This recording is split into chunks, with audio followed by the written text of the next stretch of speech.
Oh, yeah.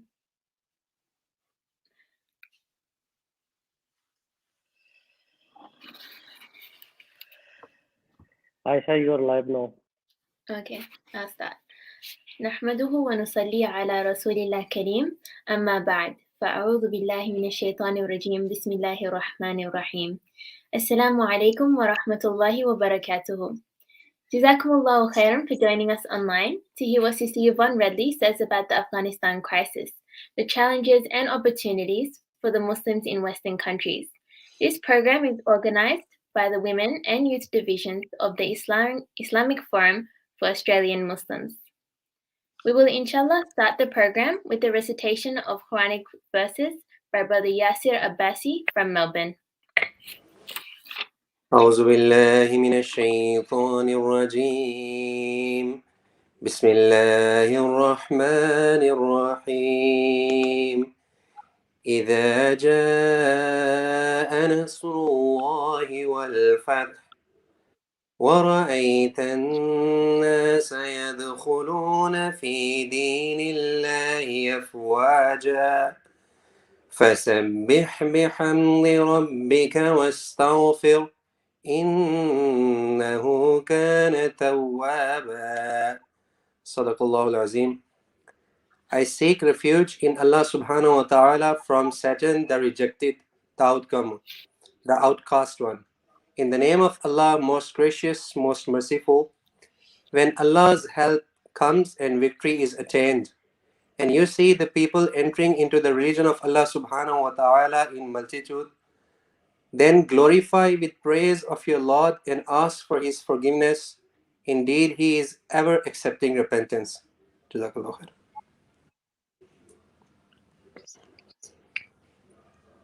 Jazakumullahu khair, Brother Abbasi. So, in 2001, a young British journalist crossed the Pakistan and Afghanistan border, disguising herself under a burqa to cover and report about the Taliban, the new government of Afghanistan. She was captured by the Taliban and was released after 10 or 11 days. Yvonne Ridley, after her release, studied Islam and embraced it as the true religion and became Muslim. Sister Yvonne Ridley is a human rights activist, focusing on women and youth issues. She has worked in Al Jazeera, the BBC, and various other news channels. Pay even the briefest of visits to YouTube and Google, and you can turn up footage of Sister Yvonne Ridley and articles that she has written that fairly make the eyes pop. She has authored and contributed towards a number of books, such as In the Hands of the Taliban, Ticket to Paradise, Torture Does It Work, and The Rise of the Prophet Muhammad, peace be upon him, Don't Shoot the Messenger. She was nominated for the Nobel Peace Prize for her work seeking justice against war crimes committed on the Rohingya refugees and for Syrian women who had been brutalized and tortured in the Assad regime's prisons. Her speech tonight is about the takeover of Afghanistan by the Taliban, highlighting the possible challenges and opportunities for the Muslims living in Western countries. Without further ado, I am honored to invite Sister Yvonne Ridley for this program. Sister Yvonne Ridley. Thank you very much, Aisha. I think that the world attention at the moment is focused on Afghanistan, just as it was 20 years ago, when the drums of war were beating very loudly from the then US President George W. Bush and the British Prime Minister Tony Blair. It was a very bleak period globally. We had seen 9/11, the Twin Towers destroyed, the Pentagon hit, and 4 planes had been hijacked. And this really shattered Americans psychologically.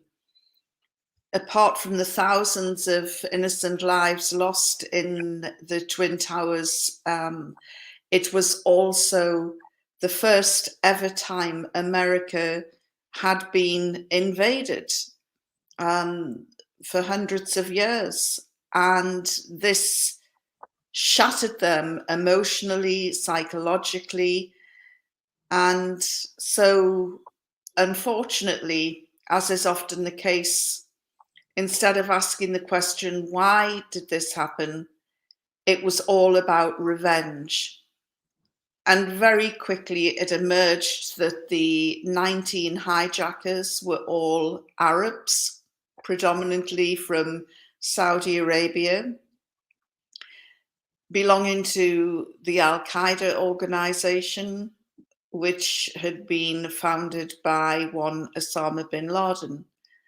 And so the leadership in America decided that they would wreak their revenge on Afghanistan. Now, that's quite a leap when you consider you're talking about a whole nation, and there were no Afghans on board the 9/11 hijacking. You know, that there were no Taliban, there were no Afghan hijackers. But revenge had to be taken, and so people were braced for airstrikes. What they didn't realize was this would turn out to be America's longest and most costliest war in monetary terms. In human terms, it was about to have a devastating impact on Afghanistan. And that is where the focus of attention was. And America had demanded that the Taliban hand over Osama bin Laden. The Taliban were ruling most of Afghanistan. They were in control of about 80–90% of the land. And the Taliban, and this is lost in the mists of time, the Taliban actually said, if you give us the proof, we will hand him over to a third country. But this response wasn't good enough for Bush and Blair, who were hell-bent on war. And so it's often said the gates of hell are opened. Well, the gates of hell were opened. And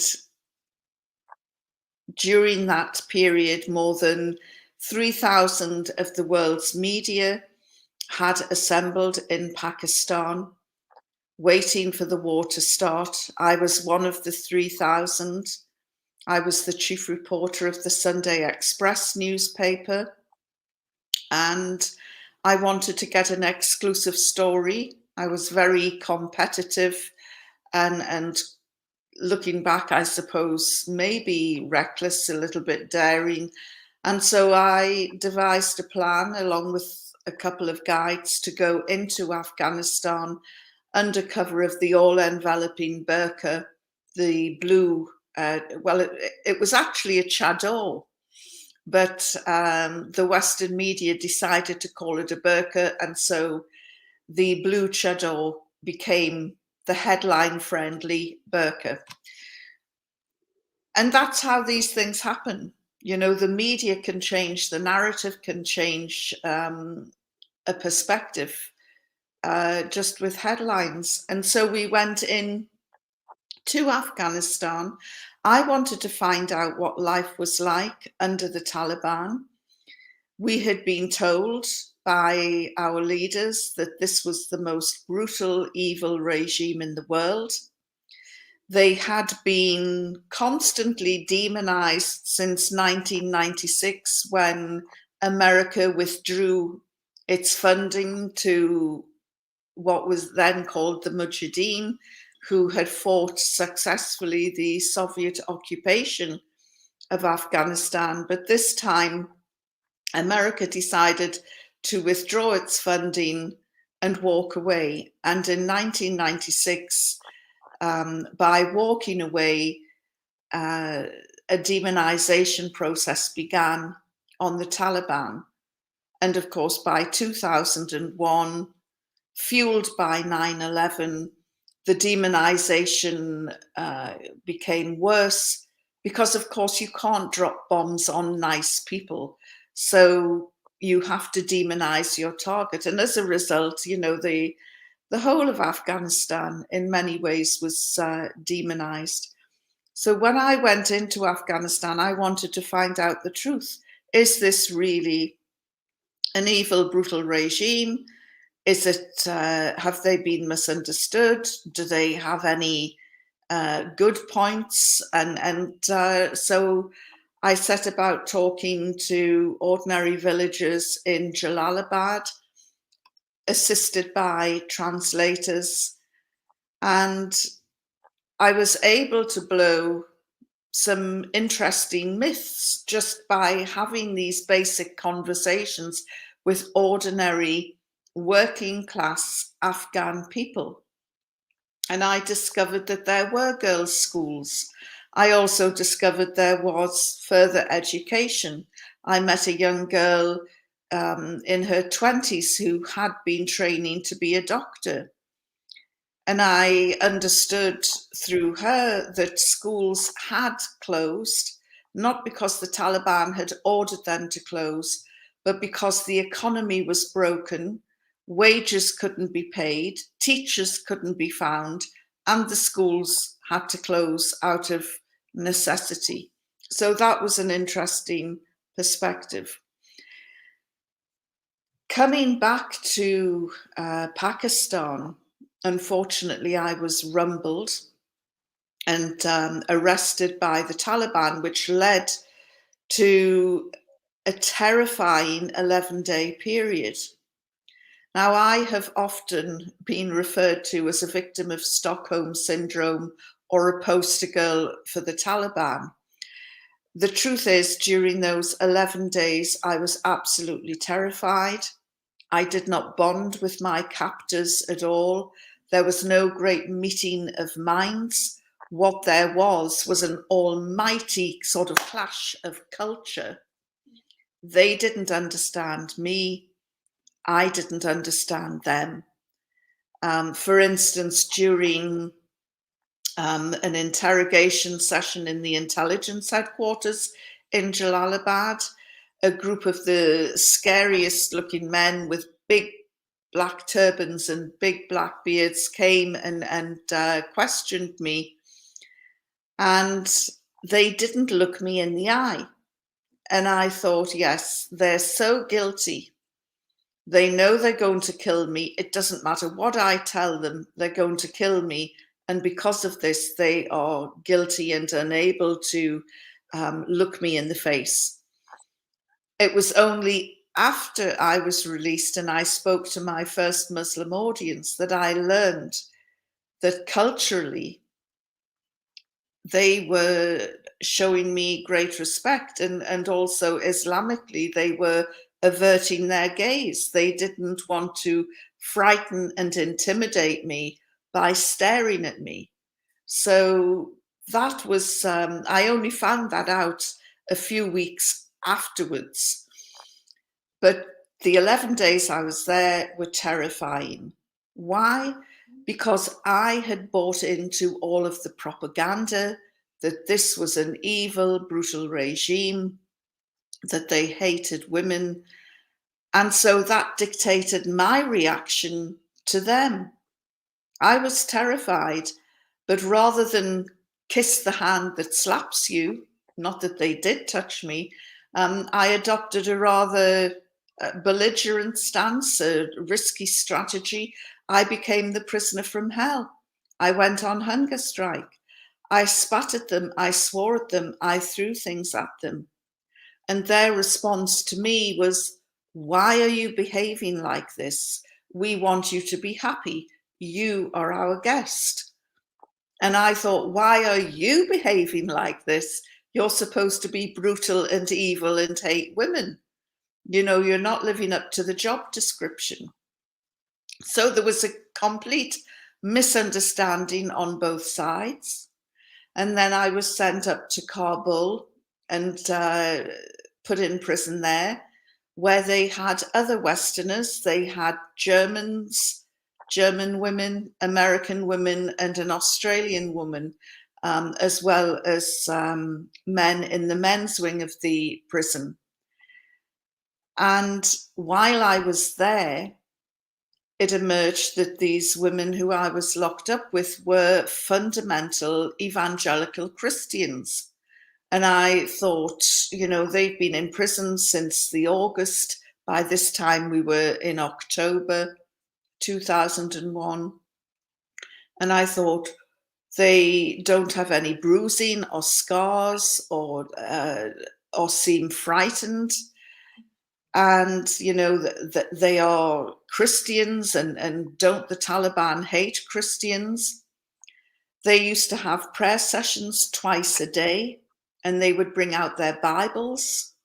And I thought that this is amazing. And when you consider the Quranic abuse that would unfold later in Guantanamo Bay, here were Christians practicing their faith quite loudly. Evangelicals are a very sort of happy, clappy lot of people. And there they were practicing their faith. And again, I had no understanding of Islam until later, when I started reading the Quran, where the Quran makes it quite plain that we as Muslims must protect and respect the people of the book, i.e. Jews and Christians, and I guess people of other faiths. So this was really eye-opening to me, but still terrifying. And I remember reading a book about the South African political rights activist who was beaten to death by police. Before he died, he said, it was a guy called Steve Biko, and he said, the biggest weapon of the oppressor is the mind of the oppressed. And I thought, that's me. All the propaganda, all the fear, I had manufactured myself, and it was stored up here in my mind. And in fact, throughout the 11 days, the Taliban had treated me with kindness and respect. Now, I know a lot of you don't want to hear that. But like the title of one of my books, don't shoot the messenger. This is the truth. The war began while I was in prison, and I remember it vividly. And I don't know why, as a journalist, I hadn't considered this before, probably because I'd never been the target of bombs. I suddenly realized these bombs from America and Britain don't discriminate. They can't tell man, woman, child. They can't tell Afghan from Brit. I thought, I'm going to be killed by my country's bombs. And I made a pledge at that time, if I get out of here, I'm going to join the anti-war movement, because I realized in a blinding flash, you can't deliver peace with bombs. It was a terrifying experience. You can hear a cruise missile from 20 miles away. These were coming within a quarter of a mile of the prison. The very next day, I was driven down to the Pakistan border, and I was told I was free to go. And as I walked across no man's land, the journalists on the other side were shouting at me, how did the Taliban treat you? And as I was walking towards them, I thought about the 11 days that I had had by the regime. And I thought, gosh, they were kind and respectful, and they treated me with courtesy. I almost stopped to go back and apologize and just say, hey guys, I was under a lot of stress, and thank you for releasing me. But I thought I'd been so badly behaved. If I turned around and walked back towards them, they might think, oh my goodness, she's coming back, shoot her. So to those who say that I'm a victim of Stockholm Syndrome, I can tell you now there was absolutely no bonding between me and my captors. They were, in fact, I don't know who was happiest when I walked across towards Torkham, across no man's land. I don't know if they were happier than me just to see the back of me. The one thing that I haven't mentioned, which many of you will be wondering about, is my conversion to Islam. And yes, the Taliban did invite me to embrace Islam. I think it was the 6th day. And I told them that I couldn't make such a life-changing decision while I was in prison. But if they released me, I promised that I would read the Holy Quran and study Islam.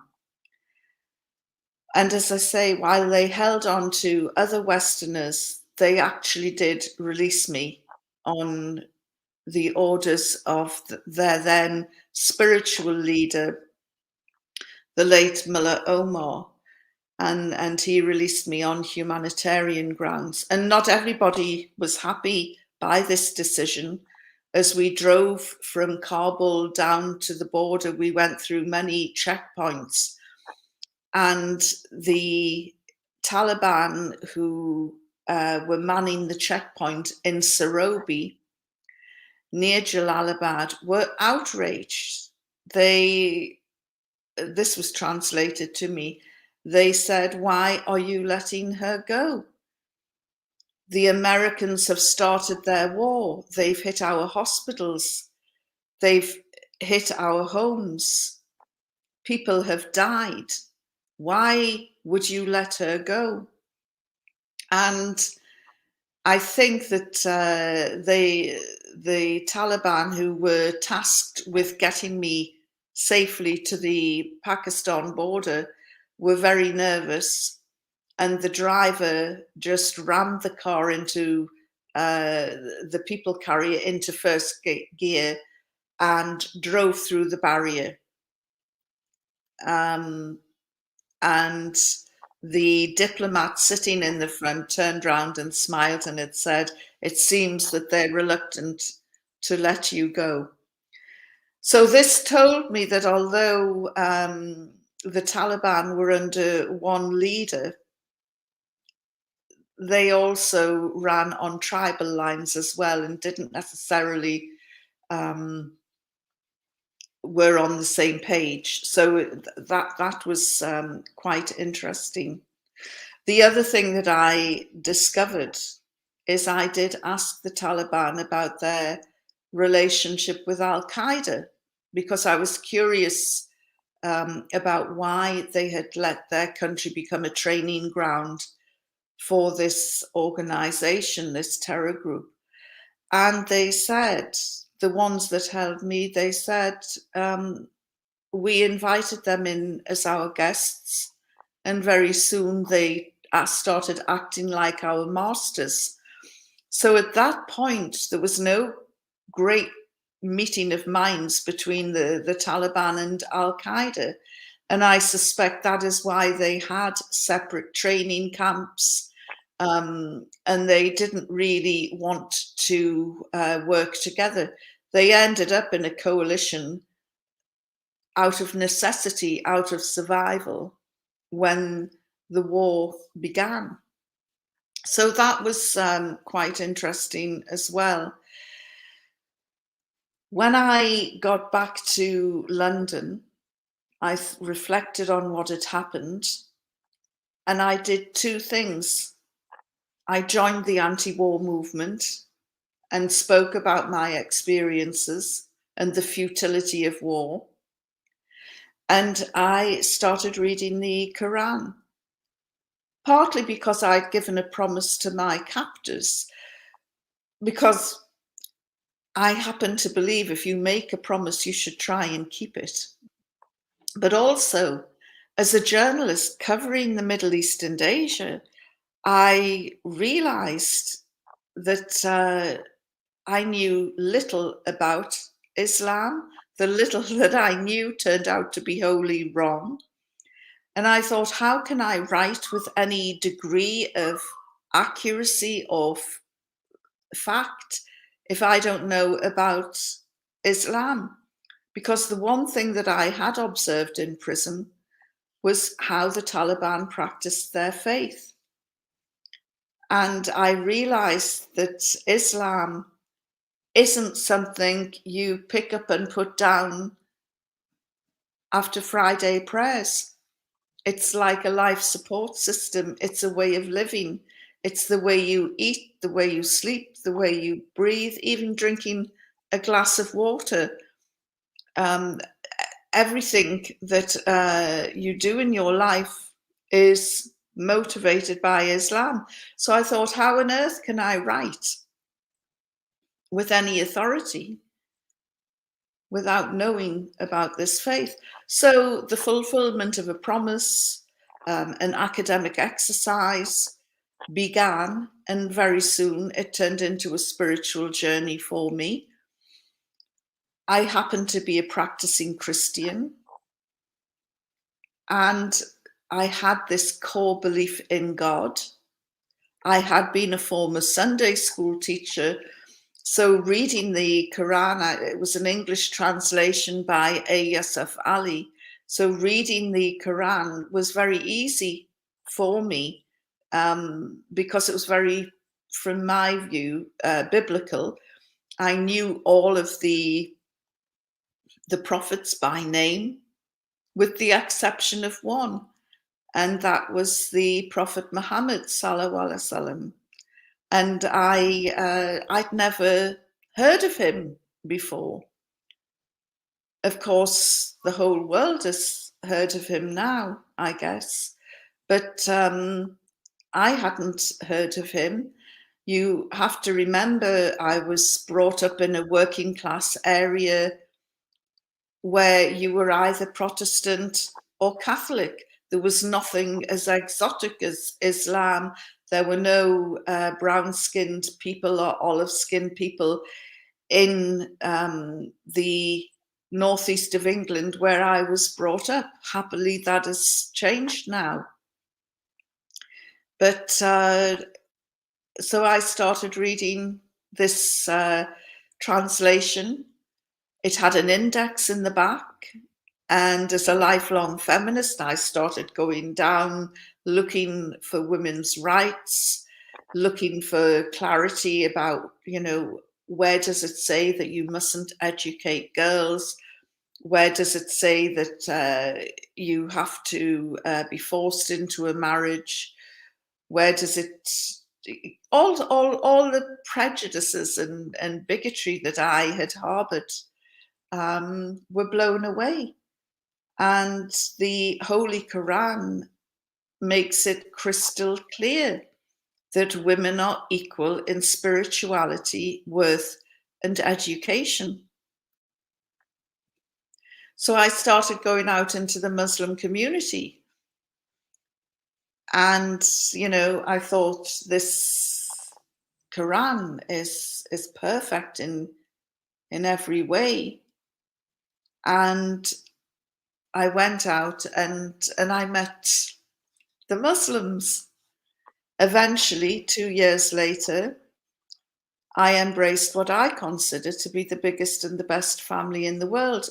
Unfortunately, like any family, there's lots of infighting, there's lots of misunderstanding, lots of intolerance. But there is also a great spirit. And I saw this, I call it my Malcolm X moment. I saw this in when I was blessed enough to perform Hajj. And people said, when I returned, what was the most significant thing that happened to you? What was the most spiritually moving? And I said, I'll tell you when it was. It was when I was late for prayer. I was staying in a little hotel. It's probably been demolished now for these great big skyscrapers they've got. But I was staying in this little hotel on a hill, and I heard the call to prayer, and I thought, I'm late. And I grabbed my prayer mat and I went running down these steps through the back streets, zigzagging, and turned a corner to make that final undignified sprint into the Grand Mosque. And as I turned the corner, I was stopped in my tracks because tens of thousands of my brothers and sisters were also late for prayer. And it was a sea of chaos. And there was a big African guy next to me shouting at somebody. I don't know what he was saying. I didn't understand his language. There was a woman nearby to me. She was shouting at somebody else, and she was speaking in Urdu. I recognized, although I didn't understand what she was saying. And it was just a sea of different nationalities, skin colors, many languages filled the air. People were frustrated because, you know, we were all trying to get into the mosque and had no chance of getting in. And then the prayer started. And out of this sea of complete chaos, we all snapped into lines that any regimental sergeant would have been proud. You know, really clean lines, just one after another after another. Those of us that had prayer mats put them down. Those of us that didn't just did our prayers. I'm speaking in the same tongue as the big African and the woman from Pakistan. We were all speaking in the same tongue, the same language, facing the direction of Mecca. Well, we were in Mecca, you know, and there we were all praying to the one God. Tens of thousands.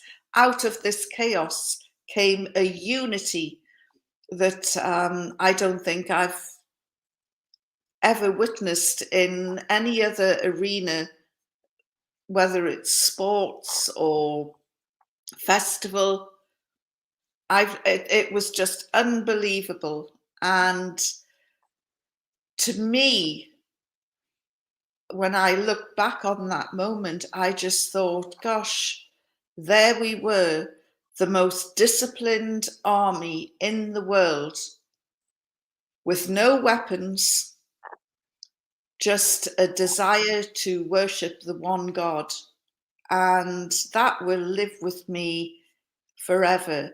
And I just think, you know, when we are united, we are unbreakable. Unfortunately, you look around the world, many of the countries that are in turmoil at the moment are Muslim lands. We can blame the West as much as we want, but really we should look at ourselves as well. Because when we are united, we are unbeatable. And going back to Afghanistan, which is the purpose of the talk today, if anybody from the Taliban leadership is watching this, I would say to you, please, you have the world attention. Show them the beauty of Islam. Show them the compassionate side. Show them the forgiveness. Now, I know that the Taliban leadership, the words of them today is quite different to the words from the Taliban of the 90s. I would say to them, you've said all the right things. You've talked about women's rights. You've talked about human rights. You've talked about forgiveness. You've talked about amnesty. You've talked about peace. We love the words. Now, let's see it in practice. The whole world is looking at you now, and you have it within your gift to show the whole world what Islam is really about.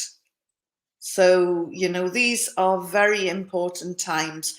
I think a lot of the Muslims, including myself, are holding our breath over Afghanistan because, you know, this is an unusual, a unique opportunity where people might look and see something different to the sort of propaganda that poisoned my mind. You know, I see the people at Kabul airport and the fear in their eyes, and I recognize that because that's how I felt when I was arrested by the Taliban. I was so fearful. I was terrified. And all the fear had been manufactured up here. And you know, so the fear that ordinary Afghans are having, that is driving them to the airport, that are, you know, the harrowing scenes we saw of people trying to grab the plane as it went down the runway, all of that, the fear is very real. It's palpable.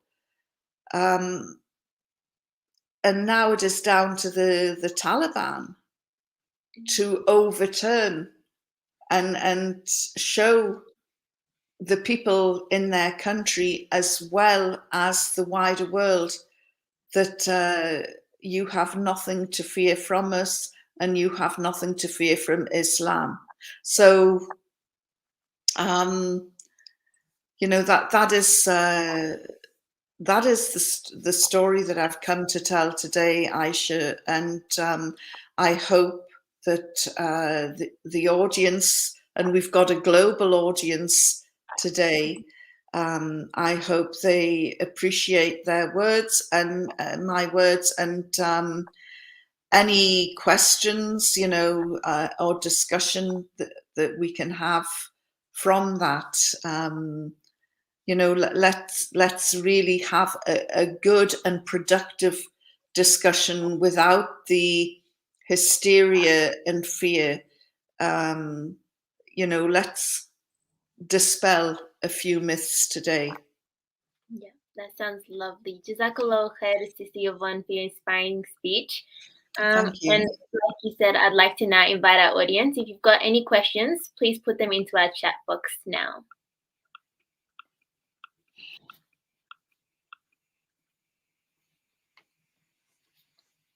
Okay, Sister Yvonne, I think we've got our first question. Mm-hmm.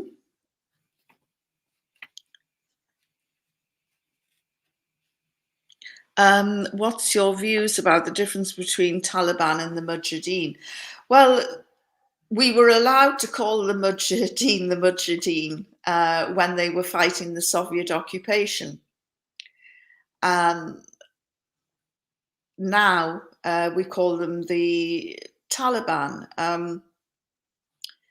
The Taliban was formed, I guess, in the early 90s, and many of this, it means student, and do forgive me for those of you who already know this, but the Taliban weren't interested in power. They had formed a religious group. They wanted to immerse themselves in Islam. Their spiritual leader was Mullah Omar. They were Kandahar based. And it was through circumstances beyond their control that they were thrust into a situation to bring law and order into a reckless country where rape and abuse of men and women was common. And they were brought in to sort out a heinous crime of rape, and they dispatched justice Islamically and swiftly. And they were encouraged then to continue, and they basically charged through Afghanistan with the Quran, and most people submitted to them. There were fights in different areas, but as we've seen in the last few weeks, Most people welcomed them. They wanted stability, and they ended up in Kabul more by accident than design. Their inexperience, their lack of desire of wanting to govern, their the treatment by the international community forced them basically into an Islamic bubble. Mullah Omar, who was hugely respected, I think he visited Kabul maybe twice. You know, these people just had no ambitions to govern at all, and as a result, their rule was chaotic. It was brutal. It was intolerant. The Western media were able to whip up some horrific stories, some truthful stories, some completely invented, and then by the time we got to 2001, Afghanistan had become a playground for all sorts of wannabe jihadis who had a hatred of all things Western. And, you know, that triggered the events of 9/11 and ended up in this horrific war that lasted 2 decades. The Taliban of today, I call them Taliban Mark II, are quite different. They've got more tolerance, more wisdom, they're more mature, they want to govern, they're ready to govern, and I think they're eager to show the world that this time round they will do it quite differently without diluting their Islam. They've negotiated an agreement with the Americans called the Doha Agreement, which they signed last February, and they you know, they are tough negotiators. They are uncompromising when it comes to Islam, but they have also recognized that their behavior and their governance the first time round, you know, something had to change. And so now this new Taliban, I think, will do things quite differently. Obviously, there's skepticism out there, and I understand that. Thank you. I think we've also got our second one. How was the morale there when the war broke out of the Taliban? Were they sure even 20 years ago that they would come out victorious? That's a very good question, because I was the following January, after the Taliban had been routed from Kabul, there was a lot of celebrations, mission accomplished. And I said, the Taliban will not go away. And I understood, just being a prisoner of theirs for 11 days, that this movement would not just evaporate, it would return. And I was criticized, and no, this isn't going to happen. We've won, it's over, there is a new Afghanistan. And I got the impression that people had forgotten the fact that the Taliban are Afghans and that they weren't going to go away. Where were they going to go to? Afghanistan is their home. And like it or not, there were elements of support out there that never went away. Otherwise, they couldn't possibly have survived these 20 years, and the group could easily have folded and disbanded. But instead, they ran this guerrilla warfare and grew in strength once again. And here we are today. They're back in Kabul, and have taken or appear to have taken the world by surprise. Mhm.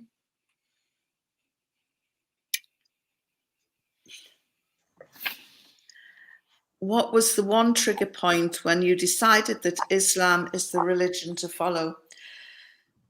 Funnily enough, it was the theme of justice. And, as a Christian,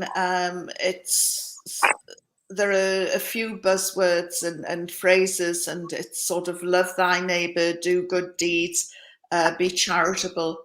Well, that's the easiest thing in the world, isn't it? To be nice. To get up on a morning, smile, go out and smile at your neighbours and pick some litter off the street and give some money to a beggar. And it's the easiest thing in the world. And that's it. What impressed me about Islam is that you deliver justice in equal measure, not just to your family and friends, but to your enemy as well. And that is very hard to do. But inshallah, we'll see it in action over the coming weeks through the Taliban. And hopefully they will be able to live up to that standard. So it was the theme really of equality and justice. And one of the things that really resonated with me later was reading our beloved Prophet's farewell message. And people often say to me, I've got a friend who's interested in Islam. I've got a sister who may want to convert. Is there a particular passage to read? And now I tell them, go to the end and start back. And they say, what do you mean? I'll say, start with the farewell message. Because it is something that can be so easily identified with. And it's a very simplistic message. And it's so contemporary. It resonates with us today because of the Black Lives Matter movement, because of this drive to get rid of racism. And, this is what I say today, Islam is it's a very modern, progressive faith.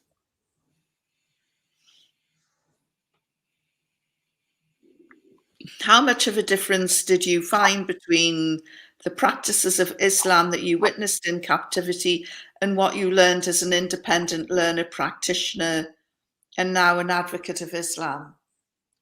Well, I'm not sure if I'm an advocate, but I'm certainly not a scholar. What I have learned, and this applies as much to me as anyone else, Islam is perfect. The people who practice it aren't. We are humans. We are flawed. We see different interpretations. We see some people put bells and whistles on Islam that isn't there.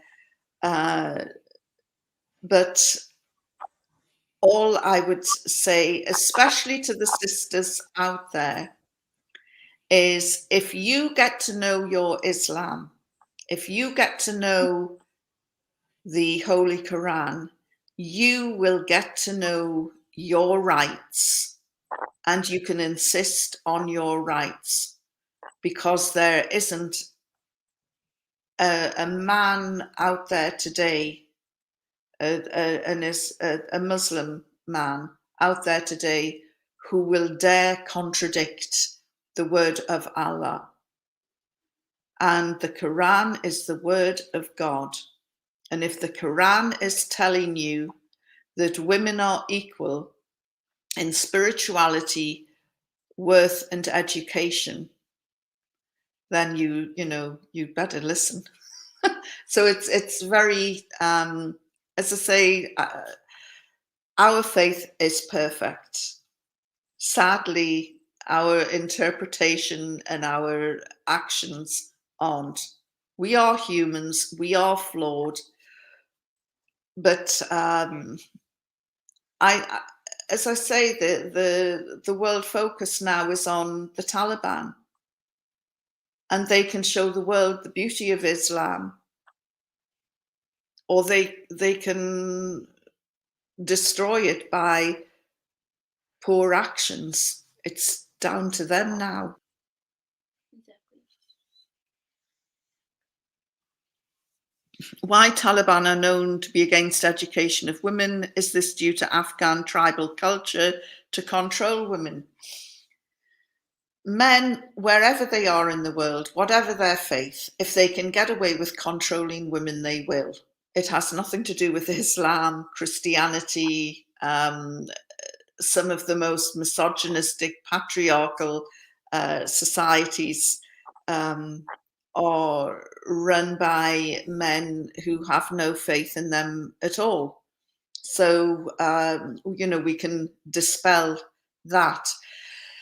The business about education came about because there's always a little grain of truth in somewhere. And one of the demonization processes was these people are so evil, they've shut down schools, they don't want girls to be educated. The truth is, schools were shut down, some had been bombed, some had been destroyed. The country was broken. It had, the economy was in a shocking state. And as we've seen in Iraq, one of the greatest centers of education in the world, education suffered in the war. People stopped sending their daughters to school for security reasons. And in a time of war and conflict and strife, education is one of the first things to suffer. And Afghanistan was no exception. Also, the books that were left behind by the Russian education, by the Russian occupation, promoted communism, which was at odds with Islam. So the Taliban destroyed a lot of those books. And I personally know that some members of the Taliban did make active inquiries in Britain to Islamic schools to discuss the curriculum that existed in Islamic schools. So they were very aware of education. But if you've got no money, do you put, or you've got limited funds, do you put bread on the table for people to eat, or do you start building schools? And as we've seen in all war zones, so to a certain extent, schools were, and education was limited. But I will say this, when I first returned to Afghanistan in February, March with the BBC to do a radio program, I went along to the university because there were big celebrations. It was opening its gates after the war. The Americans were very much in a mission accomplished mode, as were the British. And what better way to show it than opening the gates to the university and girls and boys being educated. And I asked at a press conference, if the Taliban didn't educate girls, can anyone tell me how more girls than boys passed the entrance exam? And that question was sidelined, and they didn't want to answer it, and they didn't answer it. And the reality is, there were schools still in operation. I know people who physically raised funds and built girls' schools under the Taliban rule. I've met them. So, it isn't strictly true that girls weren't allowed to be educated. But you look at the figures today, 20 years of Western occupation, and you hear people saying, oh, the Taliban have come back, women's rights are just going to be cast right back to the Stone Age.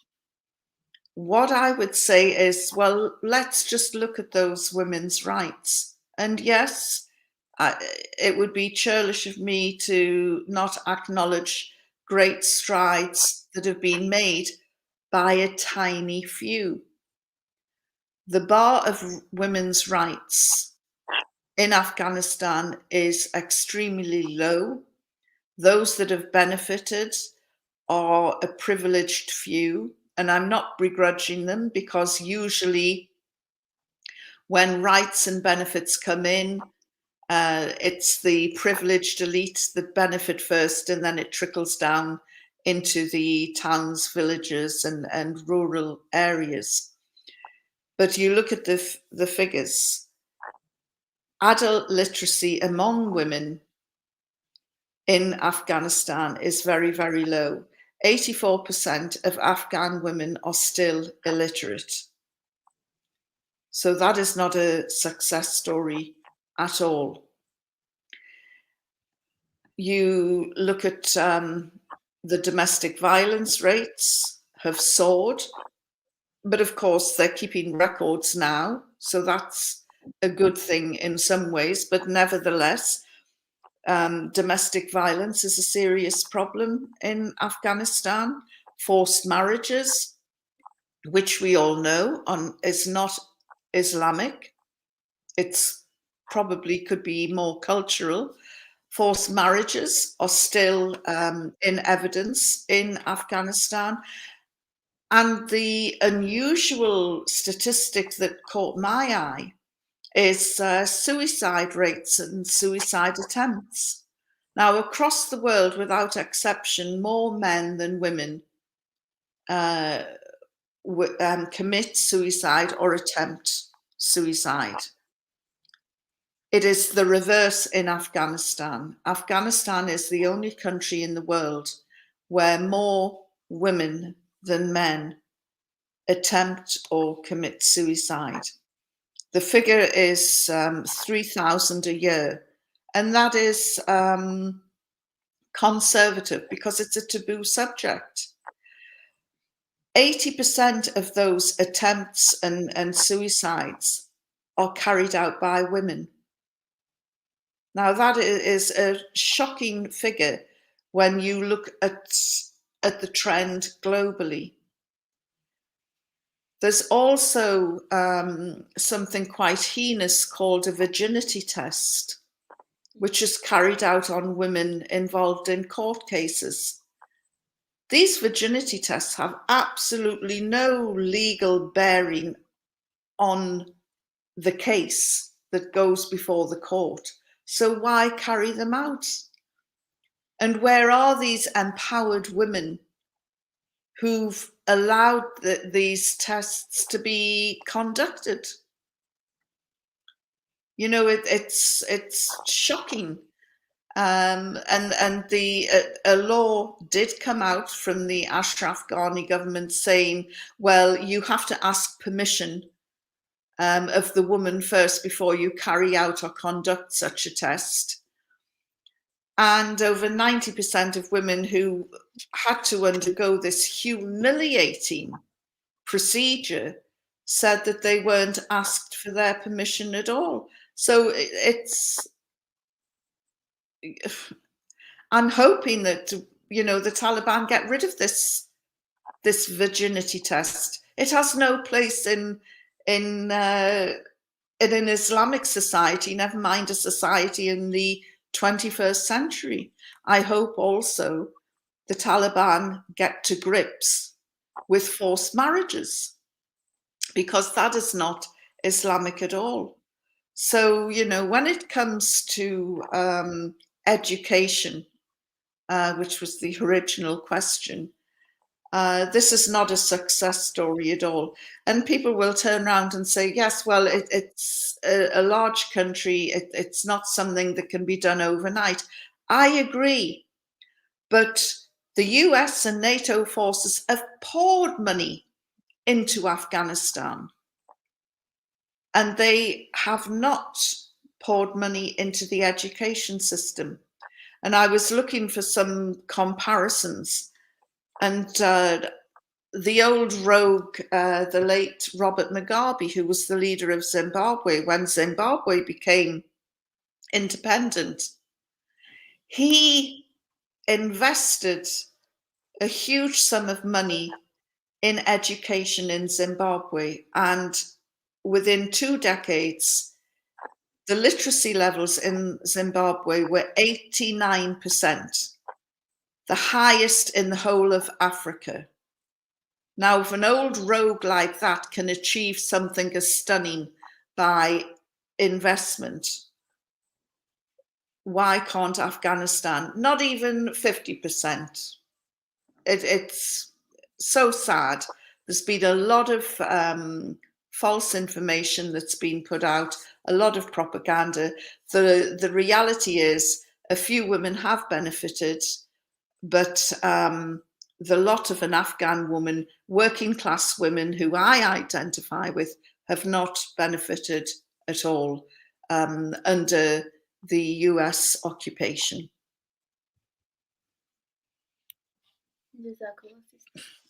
For Muslims in Western countries, what should be our responsibility at the moment in the current situation in Afghanistan?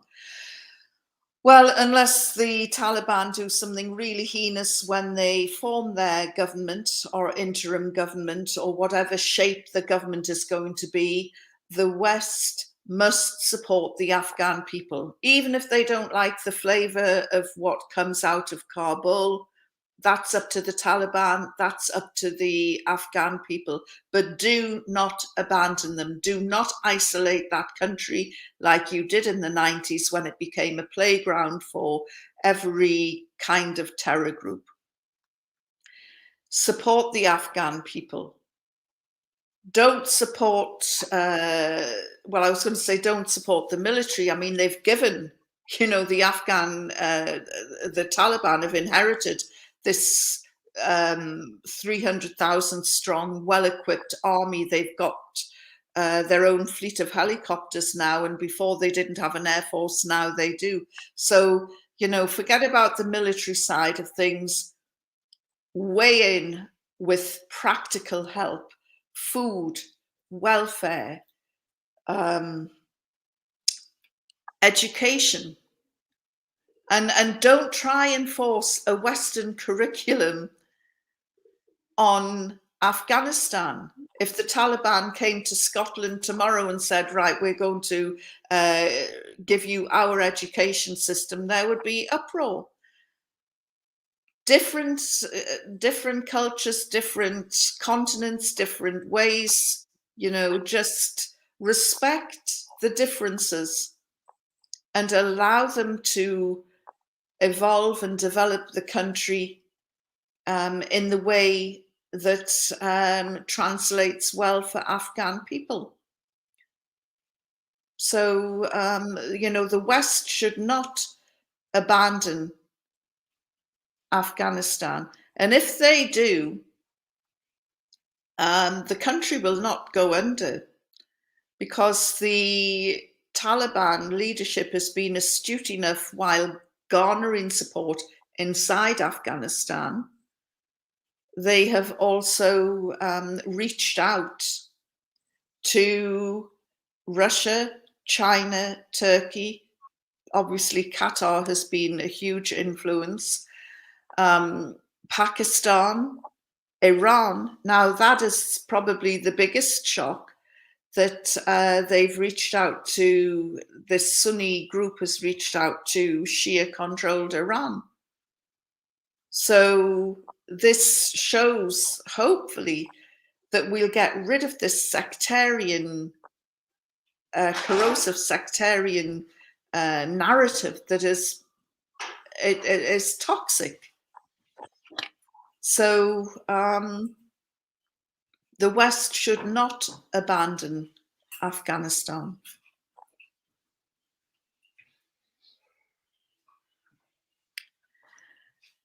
Is the fear of the previous Taliban occupation making Afghan residents to try and leave? Some are genuinely in fear of their lives. Some are genuinely in fear, not knowing what is to come. And some people are economic migrants and think there's no future for me here. There never has been. I'll chance it in the West. And so, you know, there's a very diverse group motivated by a whole raft of different reasons that are trying to board planes in Kabul at the moment. I think it's very sad that there is this brain drain. But something that has also encouraged me is speaking to Afghan women who are living in different countries in the West, have said that they will watch what happens over the next few weeks, but they might want to return and contribute to their country. So that's interesting as well. I think we're going to see, you know, a lot of pluses and minuses during the transition, during this brain drain. For instance, all of the, I think, attempts, if they haven't airlifted them out already, there are attempts to get out all of the female judges in the country. And I can see why they wouldn't want to hang around, because they've sent people to prison who are now out of prison and who are seeking revenge. And this is going to be a main problem. People who want revenge. Now, then, it was interesting that the Taliban leadership did issue a message just a few days ago, and this was from Amir Khan Mataki, who is the interim higher education minister. Well, he was when the Taliban last ruled in Afghanistan, so he's one of the original Taliban. And he gave a public speech directly aimed at the Taliban soldiers around Afghanistan. And he urged them, don't give the Western media or any other media any excuse to demonize the Taliban. He also urged the US and the international community to open a new chapter with the Taliban in Afghanistan and stop the demonization. And he urged the Taliban soldiers, do not disobey orders, refrain from doing unnecessary interviews and taking unnecessary photos and videos, and stop misusing government vehicles. And he said, you know, this great victory that we've had is down to Allah subhanahu wa ta'ala, and do not oppose decisions made by the leaders. The general amnesty is the sole reason behind all the victories of the Taliban, so no one should deny the wisdom behind it. And he said, the world is watching, so do not act in a way that could be perceived as oppression. And he said, some people are out there who do not want to see a peaceful Afghanistan, so don't let them fan the flames. And this is the main problem that the Taliban will have, and that is trying to get the message out from the top right to the foot soldiers to act in a dignified, kind and humanitarian way. And because the world is watching. And, you know, one of the biggest drivers of the success of this government is going to be forgiveness.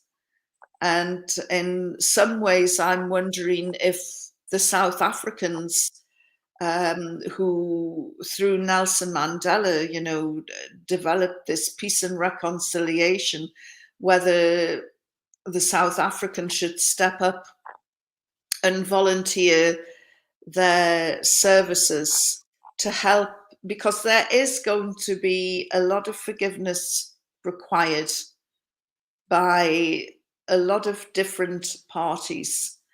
In particular, the Hazara, who were horribly persecuted under the Taliban the first time round. Apparently, the Taliban today have made overtures to the Hazara, the Shia Hazara, to say, we want to see you take part in our government as well. So by reaching out to ethnic minorities, the Tajiks, the Uzbeks in Afghanistan, these are all encouraging signs. But if one rogue soldier, foot soldier, shoots somebody or hits a woman or does something that is at odds with the message coming from Kabul, that will do a lot of damage.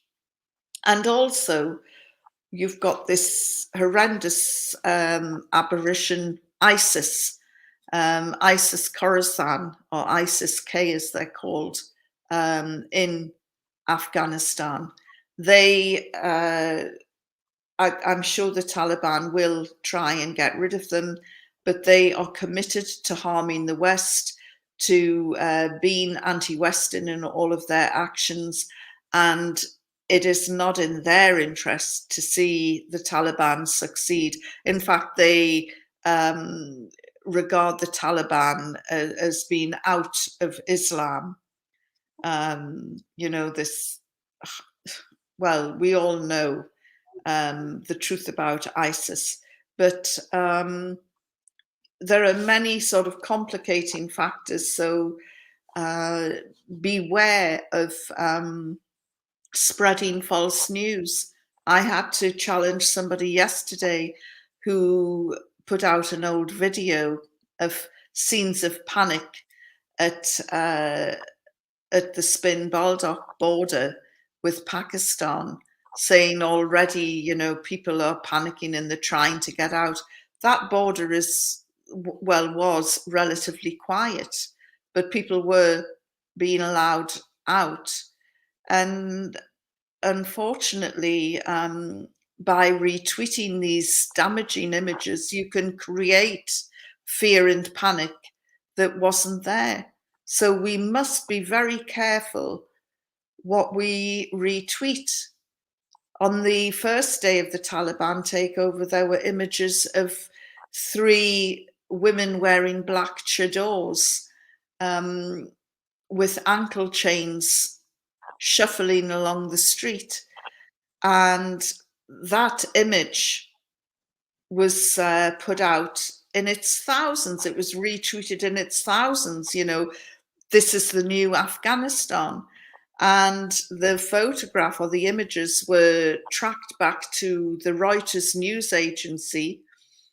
The photograph was taken in 2003, and it was in Iraq.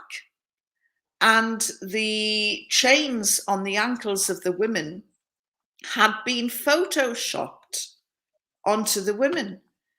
Now, what motive would somebody have putting out those images? So to everybody out there, we love the social networks. We're communicating now through the social networks. But don't push out false propaganda. It can cost lives. People have died in the crushes and the panic at Kabul airport. So, we need to act responsibly. And if we see something that doesn't look right, then use your instincts, because they will serve you well.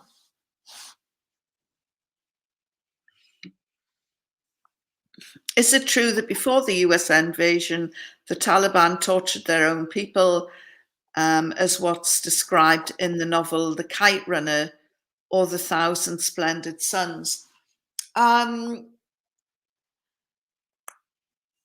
We know that some of the practices by the Taliban were brutal, and we can only judge them by their standards today.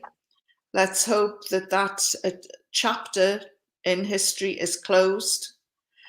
But I will say something about the kite flying, because Tony Blair said when he was garnering support for the war, he did say, these people are so evil, they won't even let their children fly kites. And that, was really powerful. And during one of my interrogations, I was able to ask some questions myself. And I said, why don't you let kids fly kites? What's wrong with you? And they looked and said, well, we've banned kite flying in some of the major towns and cities because the children get their kites wrapped around power lines, and when they pull at them, they slice through the power lines and they cut out power to the area, and very often end up killing themselves by being electrocuted. And I said, how can a piece of string cut through a power cable? And they started laughing, and they said, kite flying in this region is quite different to kite flying in the West. Here, people use wires through their attached to their kites. They dip them in glue. They cover them in powdered glass. And the object of kite flying, which many of you will already know, is to chop down your opponent. And the last kite left flying is the winner. And I thought about it, and I just thought, if I had one of those kites and I tried to fly it up Oxford Street in London, especially during the Christmas time when all the lights are out and the Christmas decorations are out, I would be arrested. They also said that the children get so excited when they're running along the flat roofs in Kabul that they forget that there's an end and they can fall over and plunge to their deaths from the rooftops. But they said if they want to go out into the countryside or in areas where there are no power lines, they can. So kite flying wasn't banned. There was a grain of truth there. And I thought to myself, you could go round every housing estate in Britain and you have no skateboarding, no ball games. And you could say, Tony Blair is so evil, he won't let children kick a football. And there'd be a grain of truth in it. So we have to be more aware of the demonization and the power of the media. I was shocked watching a journalist I know and respect standing in front of Taliban soldiers who were shouting Takbir, Allahu Akbar, which we all know is God is great. And she stood there and she looked at the camera and she said, this is weird. They're shouting death to America. And I thought, no, they weren't. They were shouting God is great. Now, how damaging is that? And, you know, why did she want to create that image? And why wasn't she in her normal sort of clothes? Because, you know, she's a seasoned journalist in Afghanistan. And there she was, covered in this black abaya, in this very tight black hijab around her face, which was actually more the style of the women in Iraq rather than women in Afghanistan. But anyway, this is, you know, we have to watch out for this sort of propaganda. Some of it's subliminal, some of it is more subtle. So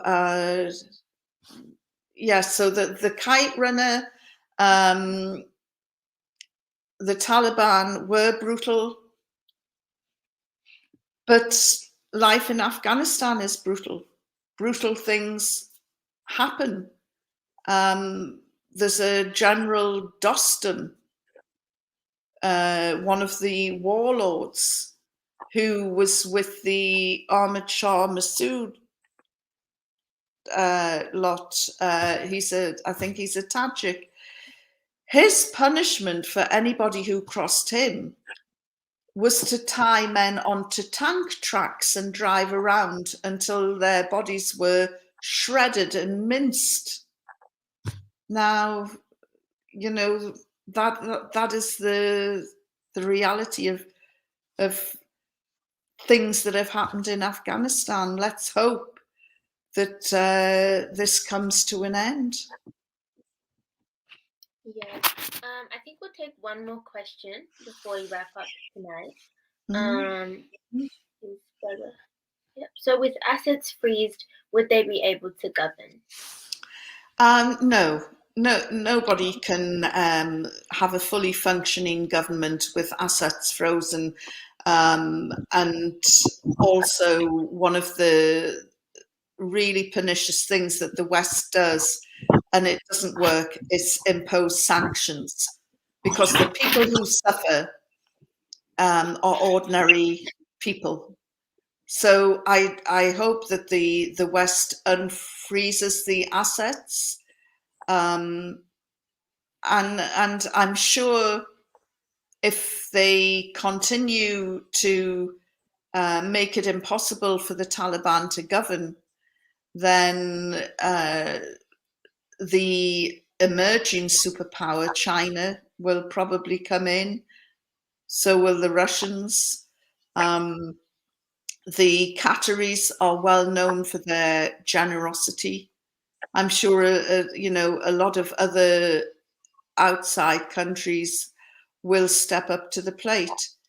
The West has been a disaster in Afghanistan for 20 years.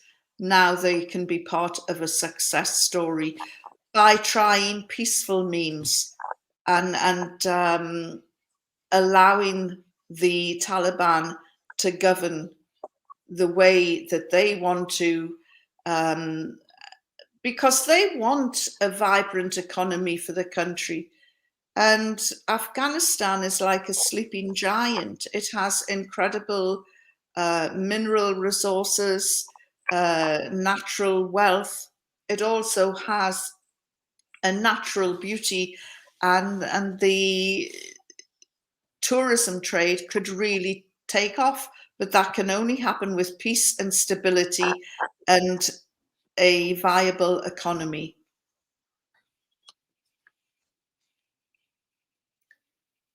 Okay, we'll conclude that here for today.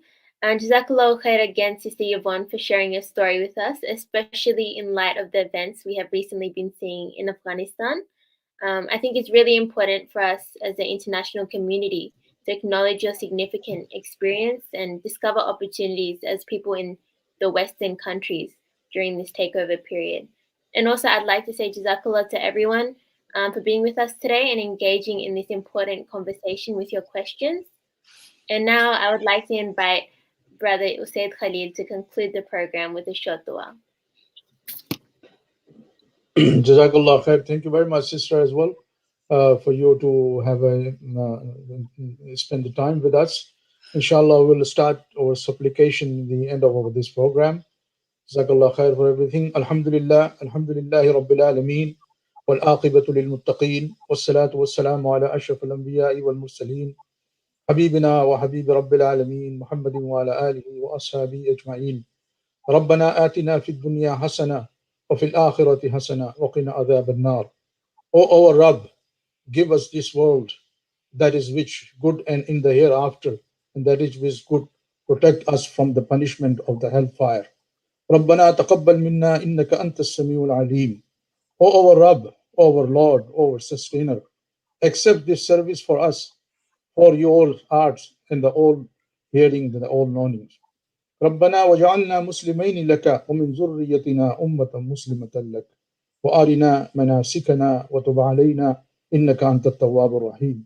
O our Rabb, O our Provider, make us Muslim submissions to you and from our descendants in Muslim nations to you, and show us the rights and the accept our repentance. Indeed, you are the acceptance, and you are the accepting of the repentance, the merciful. ربنا لا تؤاخذنا إن نسينا واخطأنا ربنا ولا تحمل علينا إصرا كما حملته على الذين من قبلنا ربنا ولا تحملنا ما لا طاقة لنا به واعف عنا واغفر لنا وارحمنا أنت مولانا فانصرنا على القوم الكافرين. O Allah does not charge his soul except without that within. It is capacity. It will have the consequences of what goods it has gained, and it will bear the consequences what evils it has earned. Our Rabb, do not impose blame upon us if we have forgotten or forgo wrongs. Our Lord, and lay not upon us a burden like which you laid upon those before us. O our Lord, and burden us not which we have no ability to bear, and pardon us and forgive us and mercy upon us. You are the protector. You give us victory over the disbelieving peoples. ربنا ربنا ما خلقت هذا باطلا سبحانك فقنا عذاب النار. O our Rabb, O our Allah, you did not create this aimlessly. Exalted are you, then protect us from the punishment of the hellfire. ربنا هب لنا من أزواجنا وذرياتنا قرة أعين وجعلنا للمتقين إماما. O our Rabb, grant us from among our wives and our offsprings.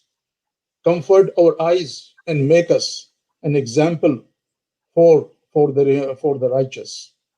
O Allah, make our single aspect of our life be for you and in service of your creations. Please remove all false intentions that we have. O Allah, save humanity from being in our own enemy.